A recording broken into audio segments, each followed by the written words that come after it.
নতুন নতুন সব জিনিসই ভালো লাগে, পুরনো হয়ে গেলে কিন্তু সেই স্বাদটাই থাকে না। আরে হ্যাঁ, আমি ফুলকপির কথা বলেছি। আসলে নতুন এখন ফুলকপি উঠেছে তো এর স্বাদটাই কিন্তু আলাদা।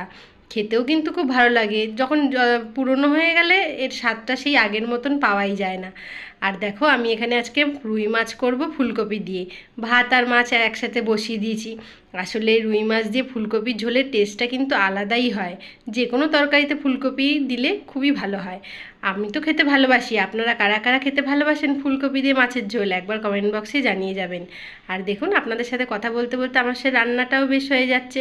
আর আমার ভিডিওটা কে কোথা থেকে দেখছেন অবশ্যই কিন্তু কমেন্ট বক্সে জানিয়ে যাবেন। আর দেখো কত সুন্দর আমি রান্না করে নিয়েছি, একদম জিরে লঙ্কা বাটা দিয়ে, ধনেপাতা দিয়ে মাছের ঝোলটা করে নিয়েছি, একদম পাতলা পাতলা করে করে নিয়েছি।